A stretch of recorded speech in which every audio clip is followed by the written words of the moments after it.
तो जैसा मनीष जैसल जी ने शुरू में कहा, पहले पायलट, फिर दूसरे पेशे, फिर मूवी निर्माण, इस क्षेत्र में ही क्यों?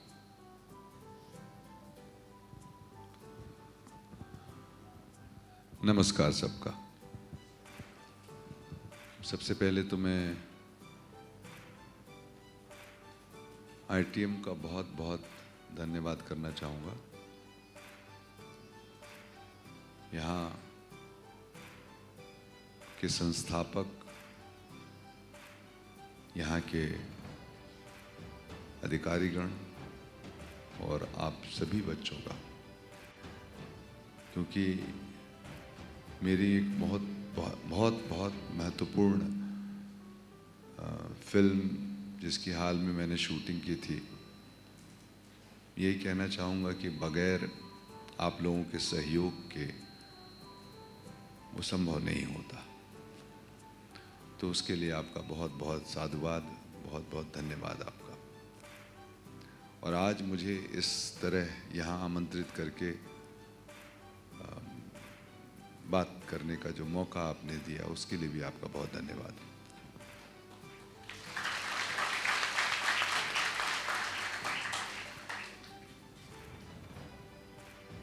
ये बात तो काफ़ी नई भी है और पुरानी भी है कि फिल्में ही क्यों। तो फिल्म जो है वो एक भाषा है, संवाद की भाषा है। हम कई रूप से संवाद करते हैं, जरूरी नहीं है कि बोलकर ही संवाद करें। चित्रकारी से, संगीत से, प्रकृति से, एक दूसरे की समझदारी से, कई रूप में हम निरंतर संवाद करते हैं। फिल्म महत्वपूर्ण इस वजह से हो जाता है कि फिल्म जीवंत संवाद है। जो स्वरूप हमारे जीवन में होता है, जैसे हम साक्षात एक दूसरे से बात करते हैं, जैसे कल्पना के क्षेत्र में भी जाकर के कई रूपों का, चाहे वो चित्रकारी हो, चाहे म्यूजिक हो, चाहे साउंड इफेक्ट्स हो, चाहे भाषा हो, चाहे नृत्य हो, चाहे आप जिस चीज़ की भी कल्पना कर लें, जिस रूप में भी कल्पना करें, उन सारी चीज़ों को हम समाहित कर सकते हैं फिल्म में। तो हर तरह से एक जीवंत संवाद होता है। और जब मैं अक्सर कहता हूं कि जब पर्दे पर चल रही कहानी जब ऑडियंस में बैठे लोगों से बात करना शुरू करती है, यानी आप प्रत्यक्ष भागीदार हो जाते हैं पर्दे पर चल रही कहानी के बीच में, तो वो फिल्म और भी जीवंत हो जाती है। क्योंकि ये भी अद्भुत चीज है कि हम 200, 400, 500 लोग एक अंधेरे थिएटर में बैठ करके पर्दे पर चल रही कहानी हम देखते हैं, उसकी पटकथा का स्वरूप देखते हैं, और हम सब एक अपने रूप से, अपने हिसाब से, अपनी सोच से उसके साथ जुड़ते हैं। हमारा जो पर्सपेक्टिव है वो हमारा अपना है। ये थिएटर नहीं है कि थिएटर में आपका एक फिक्स्ड पर्सपेक्टिव हो। सिनेमा में पर्सपेक्टिव क्रिएट करता है निर्देशक, क्योंकि उसके पास ये ताकत है कि आपको उस कहानी के बीच में ट्रांसपोर्ट कर सके।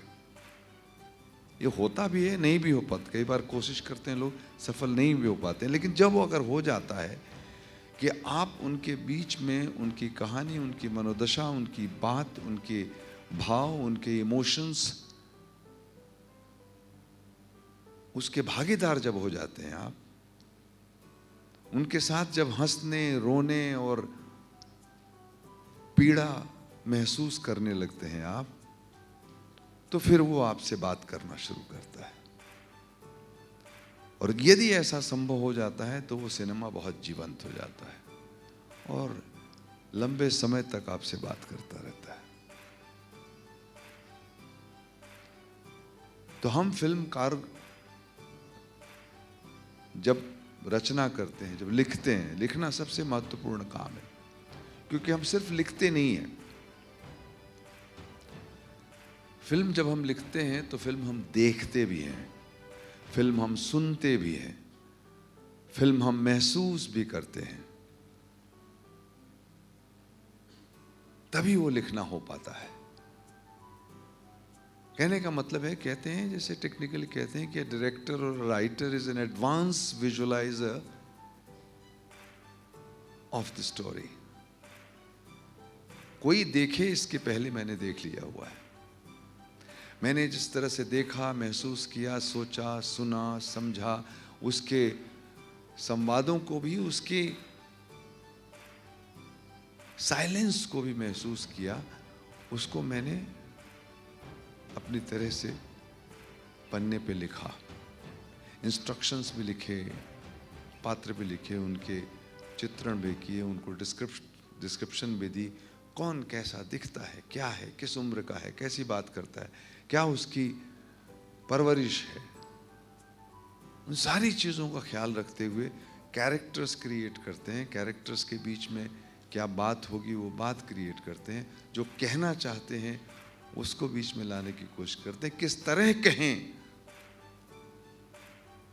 कि रोचक बन सके। आपने कहा कि मैं main stream cinema, commercial cinema की भाषा इस्तेमाल करता हुआ अपनी बात कहता हूँ कि वो पॉपुलर भी बन सके और वो बात कह भी सके जो मैं कहना चाहता हूँ। तो वो मेरे लिए हर वक्त एक चैलेंज रहता है, आसान नहीं होता। मुझे एक एक स्क्रिप्ट लिखने में कई साल लग जाते हैं। मृत्युदंड की स्क्रिप्ट 4 साल में लिखी गई, गंगाजल 7 साल लगे लिखने में, राजनीति 5 साल लगे लिखने में, कई वर्षन लिखा, एक एक स्क्रिप्ट 10 बार 12 बार। अभी जनादेश मैंने शूटिंग कल ही खत्म की है, करीब पिछले 7 वर्षों से लिख रहा हूं उसको। तो एक बार लिखते हैं, दूसरी बार लिखते हैं, क्योंकि क्या होता है, एक फिल्म की अपनी लिमिटेशन ये भी है कि इसमें जब आप बना देते हैं तो जो आप बनाते हैं वो सामने है। आपके पास कल्पना का स्कोप मैं नहीं छोड़ पाता। जब आप पुस्तक पढ़ते हैं तो पंक्तियां पढ़ते वक्त, पैराग्राफ पढ़ते वक्त, पन्ने पढ़ते वक्त आपकी अपनी कल्पना भी उड़ान भरती है। आपके पास वक्त है, आपको कोई गाइड करने वाला, कोई टाइम में सीमित करने वाला कुछ नहीं है। यहाँ तो 1 मिनट का जो विजुअल है, जो साउंड है, वो 1 मिनट ही है, 1 मिनट से ज़्यादा नहीं हो सकता, कम भी नहीं हो सकता। जो रंग है, रूप है, वो वैसा ही रहेगा। आप 100 साल बाद देखेंगे तो भी वैसा ही रहेगा। तो कल्पना की कोई गुंजाइश नहीं है। जो कल्पना है वो वही है, वो की गई है, वो चित्रित की गई है। तो मेरी लिमिटेशन है, अगर मैं लिख दूं तो एक पढ़ा लिखा व्यक्ति उसको एक तरह से सोचेगा, एक कम पढ़ा लिखा व्यक्ति या एक दूसरे संस्कृति से आया व्यक्ति उसको कुछ अलग तरीके से सोचेगा। उसकी अपनी कल्पना उड़ान भर सकता है। वो रविन्द्रनाथ टैगोर की कविता 10 लोग 10 तरह से उसको व्याख्यात कर सकते हैं। मेरे पास वो गुंजाइश नहीं है। मेरे हर चीज सिलेक्टेड, इलेक्टेड, चित्रित बना करके, चाहे वो म्यूजिक हो, चाहे वो संवाद हो, चाहे वो इफेक्ट हो, चाहे वो कपड़े का रंग हो, चाहे वो सूरत हो, या जो भी हो, वो सामने है, वो वैसे ही। तो इसलिए उसका मैक्सिमम असर पर पड़ सके जो मैं चाहता हूं, वो मुझे वहीं करना पड़ेगा। इसलिए हम एक बार सोचते हैं, लिखते हैं, दूसरी बार जब हम उसको चित्रित करने लगते हैं, जब उसको पिक्चराइज करना शुरू करते हैं, एक्सिक्यूट करते हैं, तो दूसरी बार लिखा जाता है, क्योंकि वो एग्जैक्टली वही चीज़ें सब मिलती नहीं है। कुछ लोकेशन अलग मिल जाता है, कुछ लोग अलग मिल जाते हैं, कुछ पात्र अलग लेते, कोई कभी अच्छा भी हो जाता है, कभी अद्भुत भी हो जाता है, कभी कुछ सामान्य भी रह जाता है। फिर जब शूट कर लेते हैं, अब जैसे मैंने कल शूटिंग ख़त्म की है, कल हम लोग समीक्षा कर रहे थे कि अच्छा सब हो गया। अब उसके बाद जब एडिट करने बैठेंगे, संपादन करने बैठेंगे इसका, तो एक बार फिर से लिखा जाएगा। उसकी पेसिंग होती है, उसका मोमेंटम होता है, उसमें बहुत सारी चीज़ें जुड़ती हैं, बहुत धारदार म्यूज़िक आएगी, इफेक्ट आएगा, संवादों के अपने रूप आएंगे, और वो एक अपने अलग रंग लेके खड़ा होगा, मुझे भी विस्मित कर देगा वो। तो ये अद्भुत संयोजन है क्राफ्ट का, आर्ट का। मतलब एक चीज तो नहीं है, 17 कलाएं हैं जो सब मिलती हैं, जुड़ती हैं, तो फिल्म का निर्माण होता है। और हर चीज का रूप अनंत है। एक्टिंग जो सबसे ज्यादा महत्वपूर्ण समझा जाता है, नहीं महत्वपूर्ण उतना। एक्टिंग सिर्फ एक भाग है, और एक्टर जो है वो 90% इस बात पर उसका परफॉर्मेंस बेस्ड रहता है कि लिखा क्या गया है। क्योंकि लिखा नहीं ठीक से गया और संवाद उसको ठीक से नहीं, तो कोई क्या ही कर लेगा। तो सबसे महत्वपूर्ण काम है लिखना, और उसको उतना महत्व हम लोग देते नहीं। ठीक उसी तरह से जैसे हमारे समाज में, थोड़ा सा डेविएट कर रहा हूँ, मैंने 1-2 बार इसकी वकालत की है कि हमारे समाज में, हमारी संस्कृति में, हमारी परंपरा में सबसे महत्वपूर्ण स्थान जो है वो शिक्षक का है। आरक्षण फिल्म में मैंने इसकी चर्चा की थी, जबकि अमिताभ बच्चन कहते हैं कि सबसे ऊंचे दर्जे की सर्विस जो है वो इंडियन टीचिंग सर्विसेज होनी चाहिए थी इस देश में।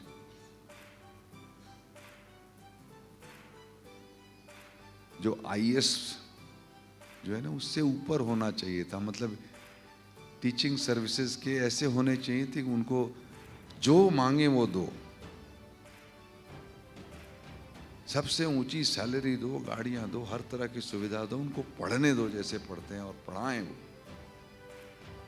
तो सबसे जो हर तरह से मजबूत लोग हैं वो शिक्षक। क्योंकि शिक्षक अगर अच्छा होगा और शिक्षा को प्रधानता मिलेगी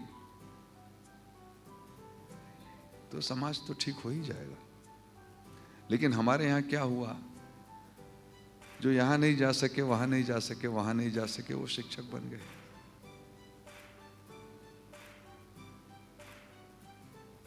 तो उनको महत्व नहीं देते हम।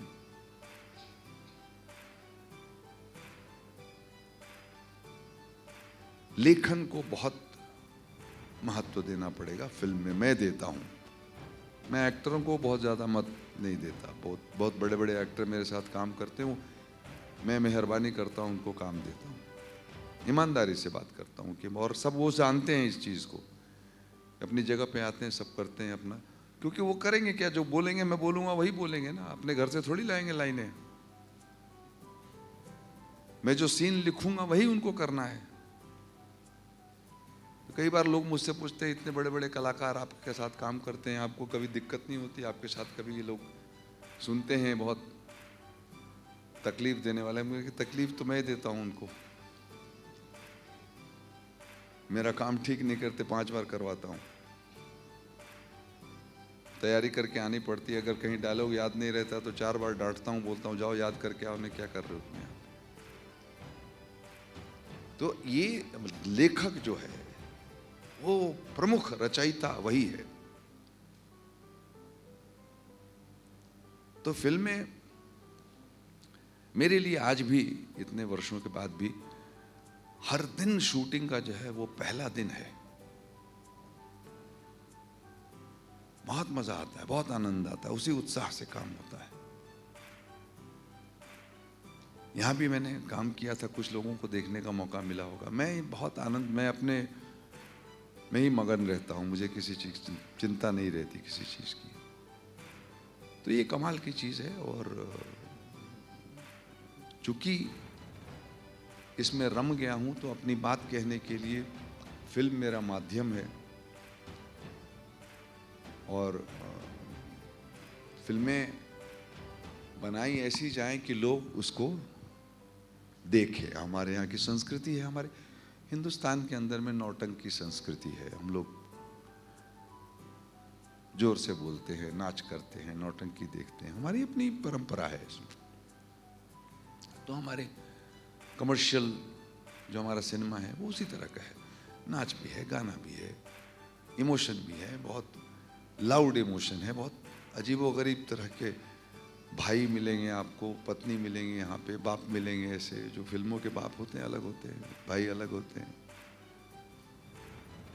मेरी कोशिश रहती है कि मैं अपने पात्रों को, अपनी घटनाओं को, अपनी बात को एक बिलीवेबिलिटी के दायरे में रखूं, विश्वसनीयता बनी रहे कि हाँ ऐसा संभव है, ऐसा कहा जा सकता है, ऐसा हो सकता है। उसके बाहर ना जाऊं। लेकिन ड्रामा तो मैं क्रिएट करता ही हूं, संवाद तो क्रिएट करता ही हूं, जिसमें कि आप उलझेंगे नहीं तो मेरा सिनेमा देखेंगे नहीं, मुझे पैसे देंगे नहीं, मैं अगली फिल्म बना नहीं पाऊंगा।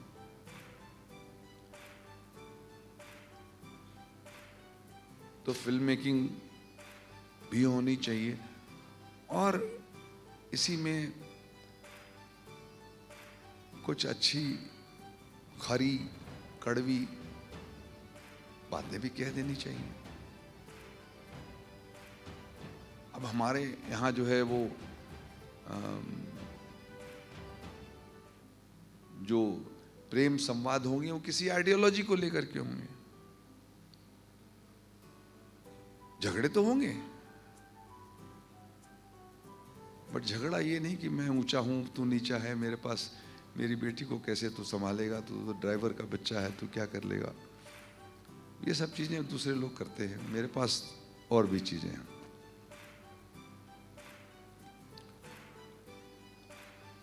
तो ये मेरी भाषा है सर, मेरा माध्यम है, मेरी जुगत है। लो, एक साधारण प्रश्न का असाधारण उत्तर। पूरे जीवन का कैनवास और सभी कोऑर्डिनेट्स आपके सामने हैं, जिसको आप चुन पाएँ। जहाँ तक संवाद की बात है, मुझे एक संवाद याद आता है। फिल्म का नाम है अपहरण, और जो प्रकाश झा जी ने कहा किसी में 3 साल, 4 साल, 5 साल, 7 साल लगते हैं, उसमें एक पात्र है तबरेज आलम, और वो अपहरण करता है, राजनीतिज्ञ है, और उसको पैसे मिले हैं फिरौती के। तो राजनीतिज्ञ जो होम मिनिस्टर है, जो भी है, वो उसको फ़ोन करता है कि उसमें मुझे भी अपना हिस्सा चाहिए। उसका उत्तर जो तबरेज आलम देते हैं वो है, इतना ज़्यादा भी गन्ना नीचे से मत खाओ कि मुंह में मिट्टी चला जाए। कितनी बारीकी से उस पूरे घटनाक्रम को चित्रित किया है एक डायलॉग में, और ये डायलॉग मंत्र की तरह है एक तरह से। कितना परिश्रम, कितना इमेजिनेशन, कितना एडवांस्ड विजुअलाइजेशन जो प्रकाश झा जी ने रखा। तो आपके एक संवाद जो इस तरह का आपने चुनते हैं, जो लिखते हैं, उसके पीछे मूल सोच आपकी क्या रहती है? काफ़ी बारीकियां तो आपने बता दी उसकी, क्योंकि ये एक अविस्मरणीय डायलॉग है। ऐसे लगभग समय रहे तो मैं ऐसे 100 और संवाद यहाँ पर सामने रख सकता हूँ, चाहे वो राजनीति से हो, चाहे वो अपहरण मूवी से हो, चाहे दूसरे चलचित्रों से। ये जो सुनता रहता हूँ, वो कहते हैं जैसे यहाँ वहाँ बात करते, लोगों के बीच बैठे बात करते। अभी जनादेश में परसों एक लाइन शूट हो रही थी, कुछ विधायक लोग थे, उनको पकड़ के मारा पीटा था। वो शिकायत कर रहे हैं कि देखिए खून निकाल दिया, इतना मारा है। तो जो षड्यंत्री है वो कहता है कि देखो ऐसा है कि अपने हिंदुस्तान में जब तक खून ना निकले लोग चोट नहीं मानते।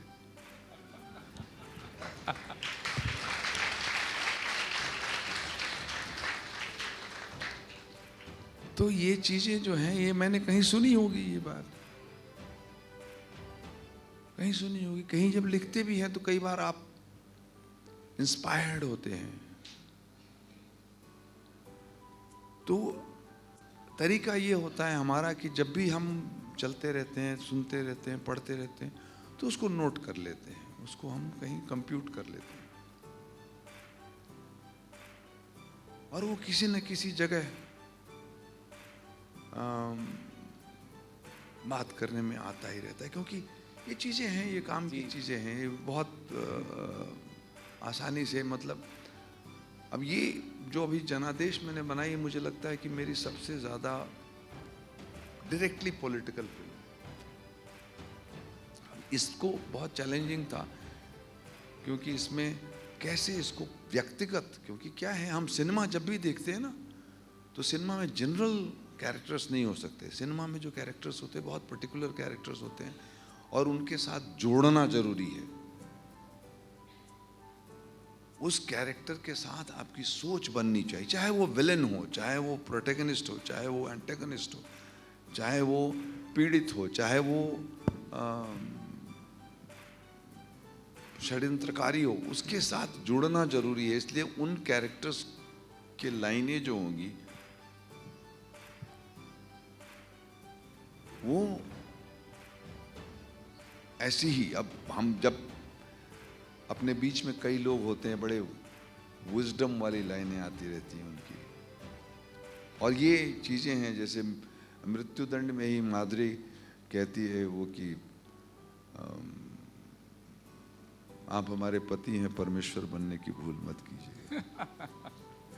जी बिल्कुल। तो पति परमेश्वर का रहता है, वो एक इंडोक्ट्रिनेशन रहता है। तो वो ये सब चीज़ें जब आप इंस्पायर्ड राइटिंग करते हैं और बार बार 10 बार लिखते हैं, तो ये चीज़ें जुड़ती जाती हैं।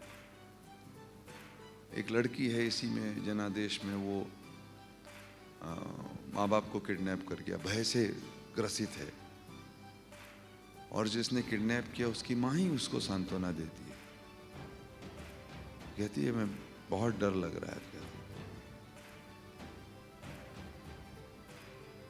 ये मौत को तो एक ही चीज हरा सकती है ना, जिंदगी। जी बहुत सुंदर। तो ये इंस्पायर्ड राइटिंग होती है, और ये हम ड्रामा क्रिएट करते हैं इससे। जैसे मैंने कहा, विश्वसनीयता के दायरे में रहते हुए कैसे हम आपको उलझाएं, कैसे हम आपको कहानी कहें। जैसे एक बच्चे को कहते हैं, नानी जब बच्चे को सुलाने के लिए कहानी कहती है, तो वो हमेशा इस बात का ध्यान रखती है कि कोई ना कोई क्राइसिस देनी है बच्चे को, और वो उसके पास हर मंत्र है कि वो राजा था, सोने का राज था, और सब खुश थे, सारा बहुत बढ़िया था, ऐसे दूध की नदियां बहती थी, फलना था चिलना था। बच्चा सुनता रहता है, अच्छा हो था क्या। एक ही चीज की कमी थी, राजा के संतान नहीं होती थी। अब राजा को संतान नहीं होती थी, बच्चे को लगा कि ये तो बात सही है, तो कैसे करते, क्या करते। अब उसके लिए क्या क्या उपाय किए गए, तो पूजा किया गया, यज्ञ किया गया, लोग भेजे गए, तरह तरह के मंत्रों का जाप हुआ, पता नहीं क्या हुआ क्या नहीं, अभी तक नींद नहीं आई। उसने कहा चलो बच्चा दे देते हैं, तो अच्छा ऐसा हुआ करके फिर बच्चा हुआ। अच्छा बच्चा हो गया, उसके बाद खुशियाँ मनाई गई हैं, ये हुआ वो हुआ, नाच किए गए, गाना किया गया, पाठ किया गया, फलना। जब बच्चा अभी तक नहीं सोया, फिर दूसरी क्राइसिस देगी। साल बीत गया, 2 साल बीत गया, 30 साल बीत गया, बच्चा बोलता नहीं था। अब ये फिर कहानी अब शुरू हुई कि अच्छा बुलवाया कैसे जाए इसको। तो ये करके नानी की कहानियों में ये चीजें ऐसे गुटकर, तो हम भी वही कहते हैं। ऑडियंस को बच्चा समझते हैं कि 10 साल का बच्चा अगर मेरी कहानी समझ लेगा तो मेरा काम हो गया। उसी रूप में हम कहानी को स्ट्रक्चर करते हैं, उसी रूप में हम कहने की कोशिश करते हैं। ये बड़ा, जितना आसान लगता है उतना ही कठिन है, क्योंकि कठिन बात कहना बड़ा आसान है, आसान बात कहना बड़ा कठिन है, ये ध्यान रखिएगा। ये भी बहुत अच्छा डायलॉग है which may come into any script in future film. विश्वसनीयता के दायरे में लाना एक बहुत बड़ी चुनौती है और प्रकाश झा जी ने इस चुनौती को बखूबी निभाया। मेरे मतलब हर मूवी में निभाया। मैं एक मूवी को मानदंड मान के चलता हूँ और वो मूवी है राजनीति। उसको जोड़ा महाभारत से। महाभारत कभी रहा होगा, 1,00,000 श्लोकों की वो गाथा है। उस 1,00,000 श्लोकों की गाथा को जो अविश्वसनीय कई दायरों में लोग प्रश्न करते थे, समझने की कोशिश करते थे, अंदर तक एसिमिलेशन में उनको चैलेंज होता था, उसको विश्वसनीयता के दायरे में लाकर इतना बखूबी चित्रण किया।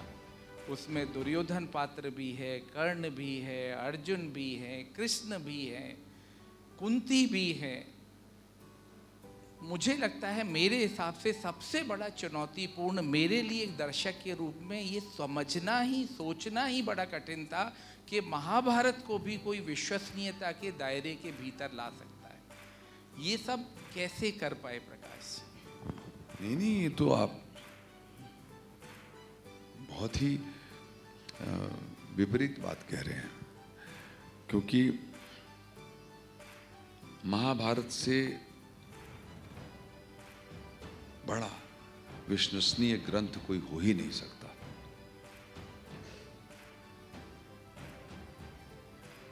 कि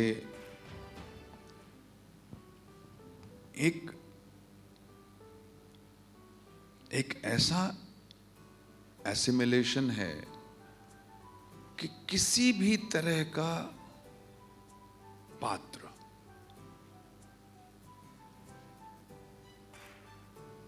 मनुष्य, पौना मनुष्य, आधा मनुष्य, सवा मनुष्य, नॉन मनुष्य, किसी भी तरह की घटना, किसी भी तरह का सामाजिक रूप, किसी भी तरह की त्रासदी, किसी भी तरह का भाव, आप जो सोच सकते हैं उसको बहुत अच्छी तरह से परिभाषित करके महाभारत में इतनी खूबसूरती के साथ जोड़ा हुआ कि सब एक दूसरे से जुड़े हुए हैं।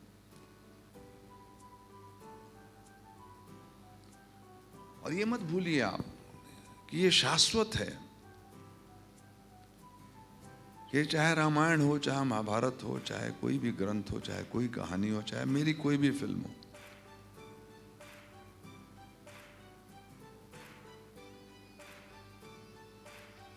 जब भी आप एक स्त्री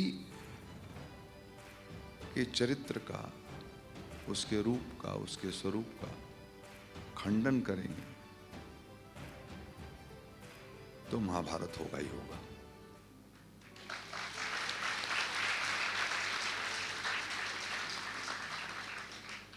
रामायण में भी यही हुआ। लक्ष्मण रेखा न पार करती, रावण न ले जाता, रामायण ने होती थी। माता न होती, अपने वचन के लिए बाध्य न करती तो जंगल नहीं जाते। द्रौपदी का चीर हरण न होता तो महाभारत न होती। चाहे भीष्म पितामह की कहानी हो, चाहे पांडवों की कहानी हो, आप हर रूप, हर जगह देख लीजिए। तो ये यिंग यांग कहिए, स्त्री पुरुष कहिए, जो हमारा अपना प्राकृतिक, हमारी जो बनावट है ना, वो इसी पे निर्धारित है। तो सब कुछ यही है। मैंने राजनीति में तो बहुत ही 4-5 पात्र लिए हैं उनको, और अपनी राजनीति को एक इंटरेस्टिंग तरीके से पेश किया। उनके चरित्र में वो लक्षण दिए हैं।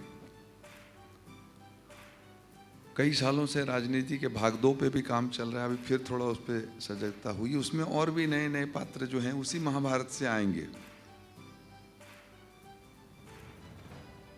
धृष्टद्युम्न भी आएंगे, भीष्म भी आएंगे, शिखंडी भी आएंगे, सब आएंगे। तो ये जैसे कहते हैं ना कि हमारे पास इंफॉर्मेशन है, उस इंफॉर्मेशन से ही तो हम चीजें करते हैं, उस इंफॉर्मेशन से को खेल करके जहां कौन सा क्या आता है उसको लेकर के बनाते हैं। तो एक ऐसा ग्रंथ हमारे लिए, मेरे लिए व्यक्तिगत महाभारत है, जिसमें बार बार मैं जाता रहता हूं। अभी फिर से जैसे खत्म किया परसों से, अगले महीने में निश्चित किया है कि रोज 2-2 घंटे पढ़ करके एक बार फिर से पूरा पढ़ता हूं महाभारत। ये कई बार लगातार चलता रहता है, बहुत सारी चीजें मिलती है वहां से, और यही आनंद है हमारा, रोज नई चीजें सीखना, नए लोगों से बात करना। अब यहाँ भी कुछ सीख करके जाएंगे, कुछ बोल करके जाएंगे, जैसे आपने कुछ कहा, हमने कुछ कहा, कुछ न कुछ निकल के आता रहता है।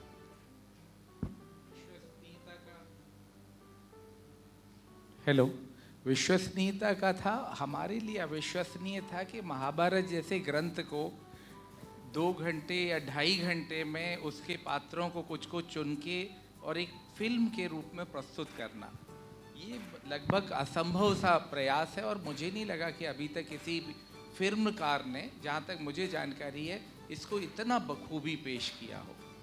एक और मेरा प्रश्न है उन्हीं सब जो आपकी मूवीज़ से जुड़ा हुआ, पूरी मूवीज़ में ज़्यादातर की जो थीम रहती है कि जो समाज के उच्च आय वर्ग है उसे कोई किसी प्रकार की दुविधा नहीं है, उसे पता है येन केन प्रकारेण सत्ता लेनी है, किसी भी तरह से धन आता है तो धन आए, और उनमें आपस में कोई संघर्ष नहीं है। शीर्ष पर वो आपस में, चाहे राजनीतिज्ञ हो, चाहे पुलिस हो, चाहे एडमिनिस्ट्रेशन हो, सब आपस में गुथे हुए हैं। समस्या है मध्यम आय वर्ग और निम्न आय वर्ग की, जो आपकी मूवीज प्रोजेक्ट करती हैं, जो जितना नैतिक दुविधा, पूरी नैतिक दुविधा में रहते हैं अंत तक, फिर अंत में ये होता है कि नैतिक पे रहेंगे तो जीवन सफल है। उनके लिए कोई नैतिकता, वो सेटल हो चुके हैं उनके क्वेश्चंस, जो ऊपर का वर्ग है, उनको कोई कन्फ्यूज़न नहीं है कि उन्हें करना क्या है। ये मध्यम वर्गीय, चाहे वो अपहरण के उनके पिता पुत्र हों, चाहे और किसी मूवी में जो मध्यम वर्ग है और निम्न आय वर्ग है, ये पूरे नैतिकता के पूरा दुविधा, पूरा बोझ इसी के ऊपर आकर गिर पड़ता है, और इसे ही अंत में उसको सुलझाना है। तो ये जो मार्मिक चित्रण जो आपके अलग अलग मूवीज में किया गया, इसके पीछे की सोच क्या है? नहीं, मैं तो ये समाज से उद्धृत करता हूँ। मेरी सोच थोड़ी है कि मध्यवर्गीय जो समाज है वो एस्पिरेशनल पीढ़ी है, कि उसको, उसके सामने लक्ष्य है कि हम इस दलदल से कैसे ऊपर उठें। तो सारा जीवन उसको उसी दलदल में हाथ पांव मारते बीत जाता है। उसको उसी लिए पैदा किया गया है, और जो सिस्टम है वो कह देता है कि उच्च मध्यवर्गीय परिवार, मध्यम मध्यवर्गीय परिवार और निम्न मध्यवर्गीय परिवार, उसको भी बांट दिया है। तो आपको बनाया गया है मेहनत करने के लिए, काम करने के लिए, जीएसटी देने के लिए। जीएसटी को एंजॉय करने वाले लोग तो ऊपर हैं, उनको क्या फर्क पड़ता है।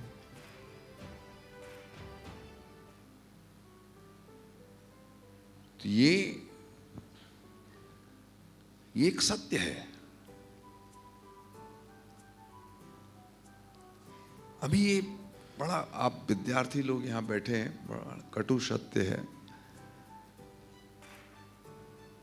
मैं अक्सर पूछता रहता हूँ कि जब एक रेस में लोग भागीदारी करते हैं तो जीत गया तो सिकंदर हो गया, वो ठीक है, जो हार गया उसका क्या,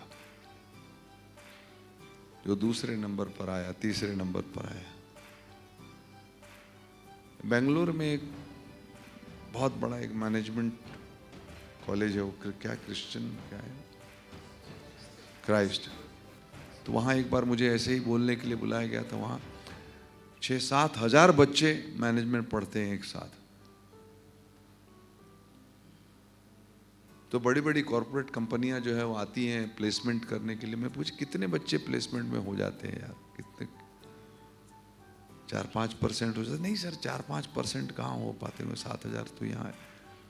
2-3% बड़ी कॉरपोरेट कंपनियों में उनकी मैनेजमेंट हो जाती है, जिनके न्यूज़ बनते हैं कि 5 लाख की सैलरी पे और 10 लाख की सैलरी पर। उन्हें बाकी का क्या होता है? बाकी पढ़े लिखे बच्चे वहीं उसी स्तर से पढ़े लिखे लाखों रुपए खर्च करके पढ़े बच्चे कहाँ जाते हैं? तो मैनेजमेंट इंडस्ट्री में जाते हैं, हॉस्पिटैलिटी इंडस्ट्री में जाते हैं, कॉल सेंटर्स में जाते हैं, और ऐसी ही जगहों पे आप खप जाते हैं। तो ब्रैकेट तो बहुत छोटा सा है ना। बाकी तो एस्पिरेशनल समाज है। एस्पिरेशनल समाज लड़ता रहता है, झगड़ता रहता है, उसको कहते रहते हैं तुम ऊपर उठो, तुम और कमाओ, तुम गाड़ी खरीदो, तुम वॉशिंग मशीन खरीदो, तुम घर खरीदो। तुमको पता ही नहीं कि तुम्हारे खरीदने से तुमको तो थोड़ी बहुत सुविधा मिल जाती है, फायदा एक्चुअल किसको हो रहा है? बड़ी बड़ी सीमेंट बनाने वाली फैक्ट्रियों को, लोहा बनाने वाली फैक्ट्रियों को, जो स्टॉक मार्केट चलाते हैं उनको, जो बड़े बड़े प्रोड्यूसर्स हैं उनके लिए आप काम करते हो। तो ये तो सत्य है और आप इसको बदल भी नहीं सकते। आपको व्हाइट कॉलर दे दिया जाए, ब्लू कॉलर दे दिया जाए, क्या ही फर्क पड़ता है उससे? तो ये जो ऊपर चले गए उनको फर्क नहीं पड़ता है, जो नीचे हैं जिनको पता है हमको डेली वेज अर्न करना है, हमको जाना है, रगड़ना है, अपने पसीना बहाना है और ईंटें जोड़नी है, सड़क बनाना है या कुछ ऐसा करना, उनको भी कोई फर्क नहीं पड़ता। It's the middle class of a society which actually,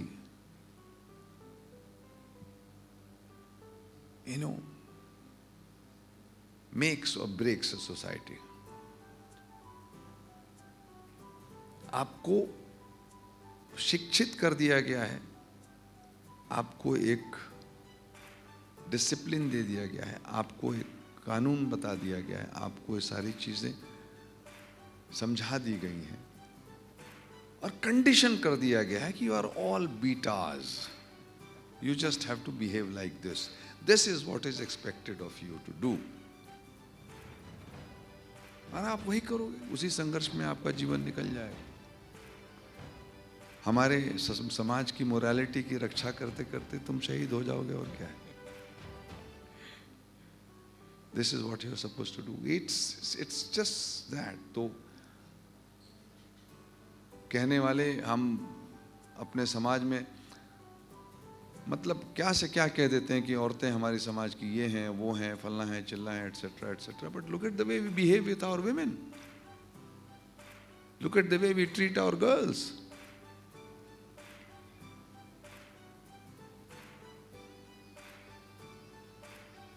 basically मेरी कई फिल्में हैं जो समाज में पुलिस को लेकर के बनी हैं, तो हम किस तरह से नियम तोड़ने को आतुर रहते हैं। हमें जरूरत क्यों है खाकी पुलिस वर्दी की?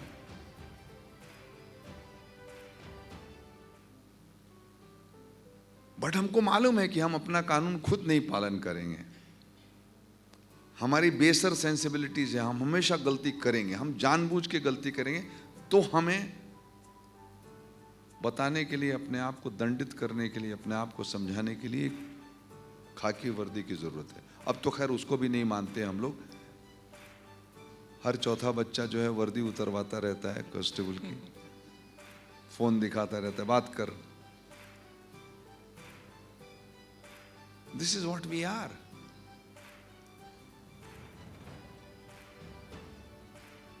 सो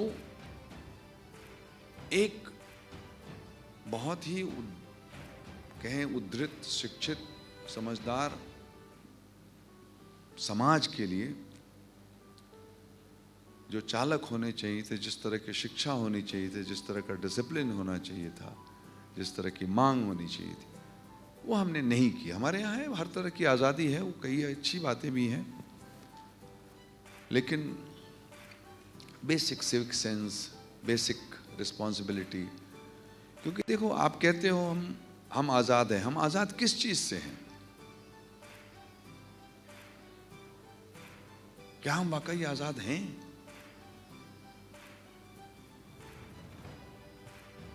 क्योंकि आज़ादी का मतलब होता है जिम्मेवारी, आज़ादी का मतलब होता है अकाउंटेबिलिटी, आज़ादी का मतलब होता है रिस्पॉन्सिबिलिटी। खैर, ये हम दूसरी दिशा में चलेंगे, कभी फिर बात करें होगी इसके ऊपर। But that is the tragedy of our society. शिक्षकों को आपने अंडरलाइन किया और काफ़ी रिस्पेक्ट आपकी मूवीज़ में है, और हम लोगों का छात्रों से एक विशेष संबंध रहता है। लेकिन आपकी मूवीज़ में भी छात्र जो हैं केंद्र में रहे हैं। सब एक बड़ा संख्या है आपके मूवीज़ में जहाँ पे छात्रों को केंद्र बिंदु रखा गया है। तो इतना अनन्य प्रेम या स्नेह छात्रों से, इसके पीछे का क्या कथानक है? देखो, ये समाज का सत्य है। कौन बनाएगा इस समाज को? कौन जिम्मेवारी लेगा? तो यही लोग करेंगे ना। तो हम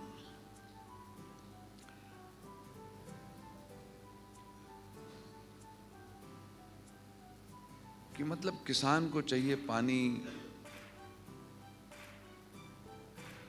स्टूडेंट्स को चाहिए रोजगार, नौजवानों को रोजगार चाहिए, स्त्रियों को सुरक्षा चाहिए,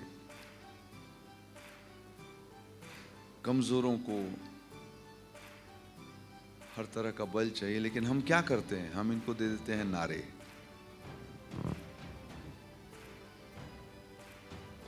नारे दे देते हैं और हम खुश हो जाते हैं उससे।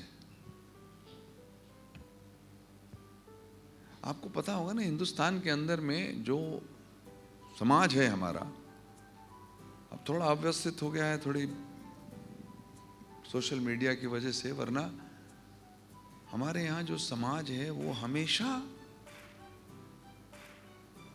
सरकार से ज्यादा मजबूत रहा है। Our societies are far, far stronger than the state. कि 10 दलित आदमी मंत्रालय के सामने जाकर खड़े होकर के और सरकार के खिलाफ नारे लगा दे, किसी की हिम्मत नहीं होगी उनको हटाए। देखेंगे जरूर, पुलिस आकर के खड़ी हो जाएगी, देखेंगे जरूर, कोई तोड़ फाड़ ना करे, लेकिन आपको बोलने की आज़ादी है। हमारी फिल्म में गलती से किसी जात के विरुद्ध या किसी के नाम कहीं कुछ आ जाए, उसके बाद देखिए कितना बड़ा हंगामा शुरू होता है। तो समाज स्ट्रांग है। सरकार ने सेंसर कर दिया तो भी हमारी आरक्षण को 4 स्टेट में बैन कर दिया था। आके हमारे ऑफिस में शीशे विशे तोड़ दिए थे। सुप्रीम कोर्ट जाके मुझे लड़ना पड़ा था। मायावती ने हमारी फिल्म बैन कर दी थी इस अंदेशे में कि आरक्षण के खिलाफ फिल्म थी तो थे, फिल्म थी नहीं, रिलीज हुई थी, सब जगह हुई। तो समाज जो है हमारे यहाँ हमेशा से स्ट्रांग रहा है।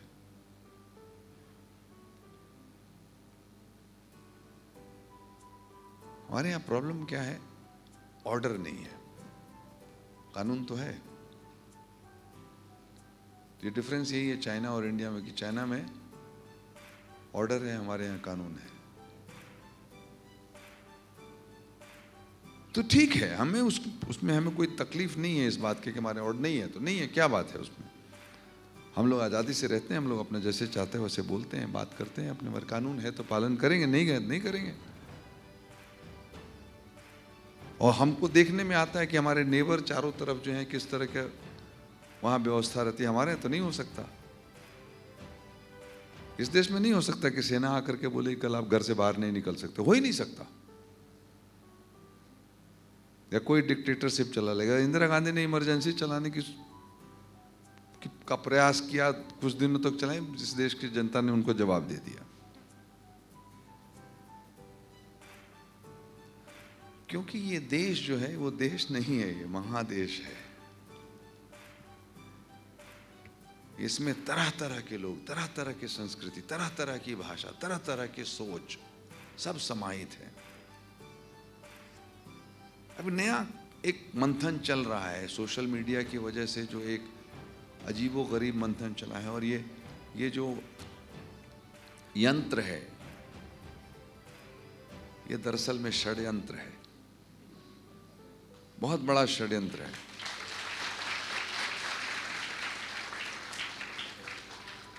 कि इसका आविष्कार किया गया, इसलिए किया गया कि जो लोग प्रत्यक्ष में ना हो, सामने ना हो, वो बात कर सकें। आज इसका इस्तेमाल इस वजह से किया जाता है कि हम लोग एक दूसरे से बात ना करें।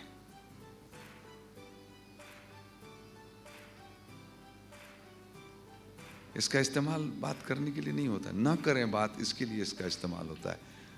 हमें कोई ज़रूरत नहीं है। आज एक 2 पीढ़ियां ऐसी आ गई हैं जहां बच्चे चाहें तो दिन भर इसके साथ बात कर सकते हैं, उनको एक दूसरे से बात करने की ज़रूरत नहीं है। आपको कहीं से कहीं जाना हो, हम लोग कभी चलते थे गाड़ी लेकर के, किसी शहर से निकलते थे, 10 बार पूछना पड़ता था, भैया फलना गली का कहाँ से रास्ता है। पूछता था वो, जिससे रास्ता पूछते थे, कहाँ से आ रहे हो भाई, अच्छा फलना गांव से आ रहे हो, तो अच्छा उनके यहाँ से आ रहे हो, तो वहाँ तो ये भी था। आजकल कैसा चल रहा है, 2-4 बात हो जाती थी। अब तो कोई नहीं पूछता, गूगल को सब पता है। गूगल को एक एक इंडिविजुअल जिसके पास ये फोन है, ये पता है कि कहां तुम हो। छोड़ो इसकी तुम सोच क्या रहे हो, ये भी उसको पता है। तुम्हें जरूरत किस चीज की है वो भी उसको पता है। तो तुमको जरूरत क्या है अपने माँ बाप से, भाई बहन से, दोस्तों से, परिवार से, समाज से, किसी से बात करने की जरूरत ही नहीं तुमको। तो एक दूसरे को पूरी तरह से विच्छेदित करने के लिए यह षड्यंत्र हुआ है। और इस वक्त इसका बाप बना रहे हैं हम लोग, एआई। पूरी तरह से समाज, सभ्यता और मनुष्य का विनाश करने के लिए हम चल पड़े हैं और नाच रहे हैं हम कि क्या से क्या बना दिया। तो इसका मैं तो देख रहा हूं, बड़े मजे से देख रहा हूं कि 2050 तक क्या होने वाला है। कुछ न कुछ तो होगा, संहार होगा, देखते हैं कैसे होता है। एक सभी मूवीज में आखिरी के 2 प्रश्न हैं मेरे तरफ से। मेरे पास सिर्फ 5 मिनट बचे, मेरी फ्लाइट है। बस एक प्रश्न फिर। बीच में से कोई सवाल नहीं आया। लीडर्स यहाँ पे बैठे हुए हैं, फ्यूचर लीडर्स। चलिए मैं उस प्रश्न को ही रोक देता हूँ।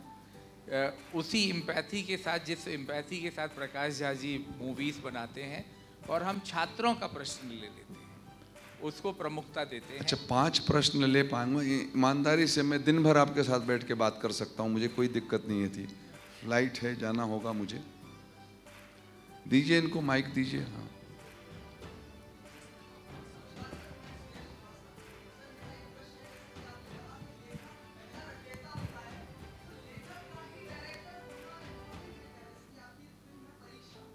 लिखा है आपने, लेकिन आपने डायरेक्ट नहीं की है, तो क्या उसमें आपको परीक्षा परेशानी मैंने आई? डायरेक्ट की है। आपने ही डायरेक्ट की है। तो झलकी सर, मैंने सुना है कि आपने वो डायरेक्ट नहीं की है। 2019 में आपकी फिल्म रिलीज हुई थी। झलकी कोई फिल्म मैंने नहीं बनाई है। जी सर, तो मैंने जहाँ पढ़ा था वहाँ पर ये लिखा था कि राइटर आप हैं लेकिन आपने डायरेक्ट नहीं की है। ना। जी सर, लेकिन मेरा मेरा प्रश्न ये था कि क्या राइटर का डायरेक्टर होना आवश्यक है या नहीं? कोई ज़रूरी नहीं है। डायरेक्टर्स जो हैं, आधा अच्छे डायरेक्टर्स राइटर्स होते हैं, कोलैबोरेट करते हैं राइटर्स के साथ में।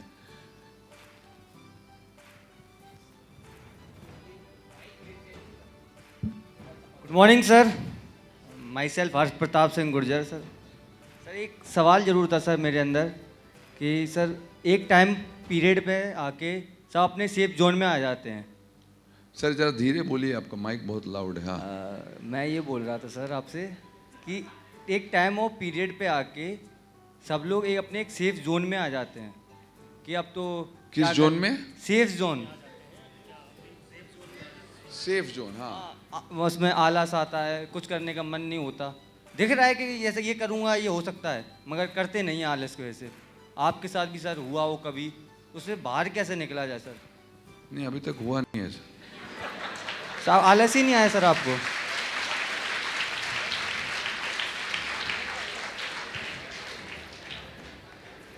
मुझे अगले 20 वर्षों तक का काम करने का मेनू तैयार है।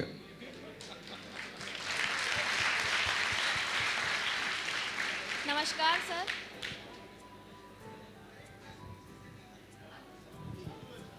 नमस्कार सर। सर जैसा कि आप अपनी मूवीज़ में राजनीतिक और सामाजिक मुद्दों को लेकर आते हैं और लोगों तक वो कहानियाँ पहुंचाते हैं, तो सर इसमें आपको राजनीतिक दबाव आपको सहना पड़ता है या फिर कोई भी ऐसा प्रेशर हो, और सर आप उन सब से डील कैसे करते हैं और आप अपनी कहानी लोगों तक कैसे पहुंचाते हैं? नहीं, कैसे बहुत अच्छा प्रश्न है आपका। ऐसा है कि जब भी आप ऐसे विषयों पे काम करेंगे जो पब्लिक हैं, जिन पर कई लोगों का कई मत हो सकता है, तो मतभेद का होना जरूरी है। और किसी भी लोकतंत्र में इस बात का ज़्यादा महत्व नहीं होना चाहिए कि कितने लोग मेरे मत में हैं। महत्व इस बात का होना चाहिए कि कम से कम एक लोग भी हमारे से मतभेद रखते हैं कि नहीं रखते हैं। इसको कहते हैं डिसेंट। तो डिसेंट का जितना मान होगा, लोकतंत्र उतना मजबूत होगा। और मैं ये मान के चलता हूं कि लोग मेरे हर बात पे राजी नहीं होंगे, मतभेद करेंगे।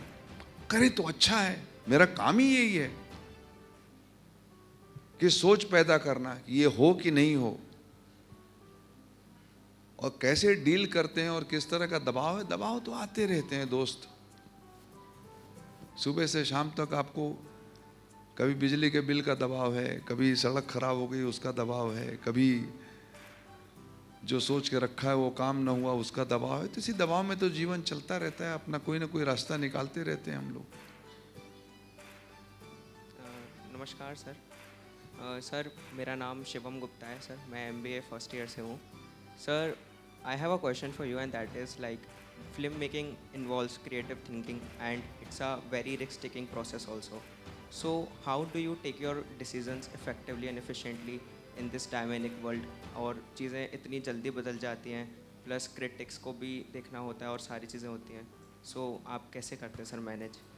सबसे बड़ी चीज़ है कि विश्वास, अपने आप में विश्वास। जो कहना चाहते हो उस पर विश्वास, जो रचते हो आप उसके ऊपर विश्वास। जो गट फीलिंग होती है कि हाँ भाई ये बात तो कही जा सकती है और ऐसे कही जा सकती है और सुनाई जा सकती है, और लोगों को इसमें इंगेज किया जा सकता है, तो अपने ऊपर ही रहता है। ऐसा कुछ नहीं है, कहीं से कोई प्रिस्क्रिप्शन तो लिख के देगा नहीं।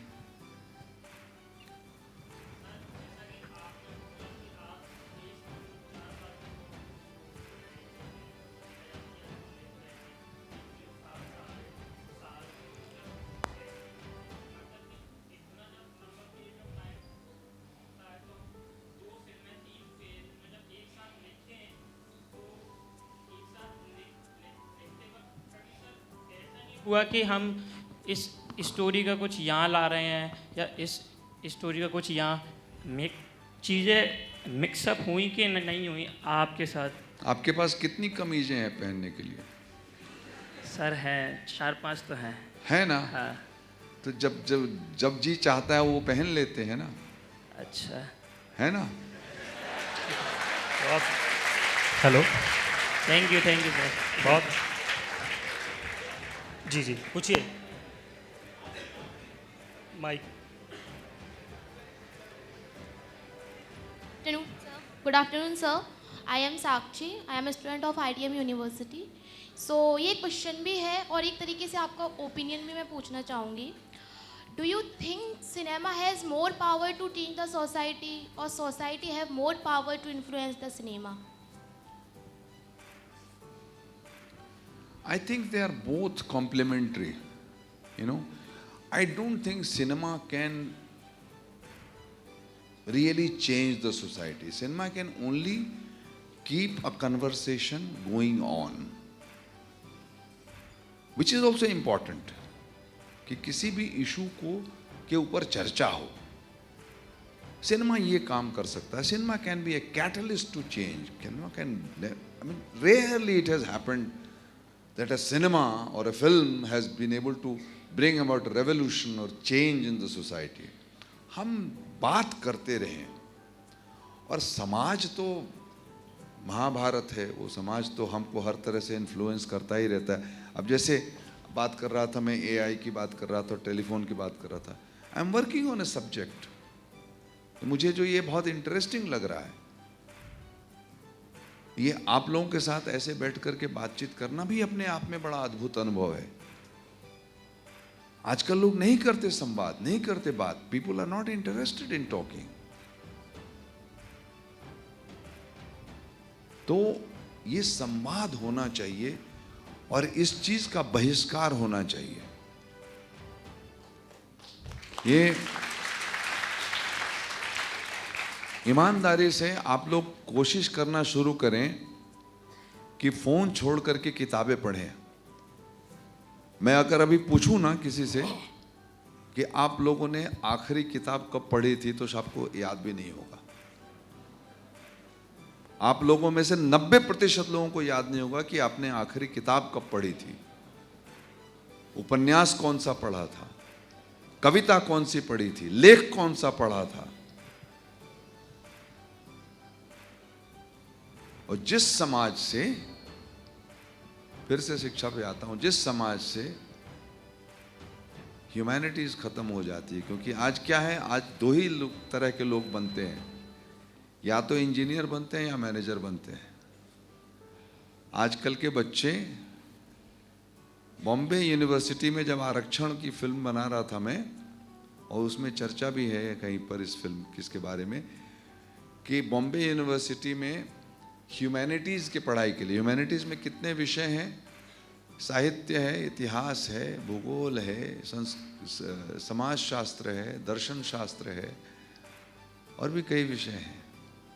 इनको ह्यूमैनिटीज़ की पढ़ाई कहते हैं, जो हमारी अपनी सभ्यता और मनुष्य जाति की यात्रा और उसके विश्लेषण को चित्रित करती हुई जो विषय हैं, उनको ह्यूमैनिटीज़ कहते हैं. तो मुंबई यूनिवर्सिटी में 10 स्कॉलरशिप खास किसी कॉलेज में थी, मैं नाम नहीं लूंगा, और उस वर्ष, जिस वर्ष मैंने आरक्षण बधाई थी, एक भी ह्यूमैनिटीज के लिए एप्लीकेशन नहीं आया था. आप सभी बच्चों में 12वीं पास करने के बाद में कोई आज हिस्ट्री पढ़ता है, कोई आज इंग्लिश लिटरेचर पढ़ता है, कोई आज भूगोल पढ़ता है, कोई आज सोशल साइंसेज में जाता है, कोई आज फिलॉसफी पढ़ता है, कोई नहीं पढ़ता. या तो मैनेजर बनते हैं या इंजीनियर. तो जिस समाज से ह्यूमैनिटीज की पढ़ाई खत्म हो गई हो, वो समाज खत्म हो चुका है.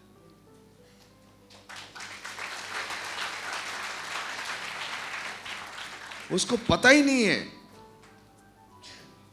बेसिक ह्यूमन कंपैशन, एक दूसरे के प्रति जो सद्भावना है, सहृदयता है, सोच है, समझ है, वो नष्ट हो चुका है।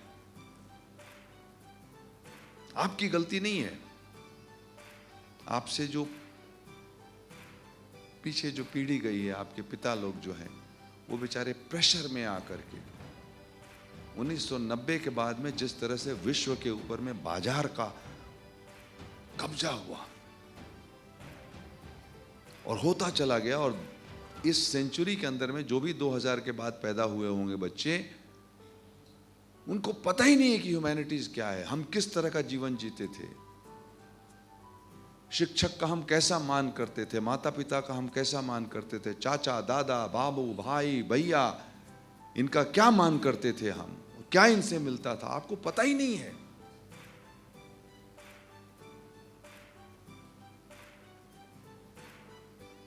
एक पैकेज में आपको जितने पर्व त्योहार तीज ये सब एक पैकेज में आपको बेच दिया गया है, बना दिया गया है, सब मार्केटिंग कर दिया गया है।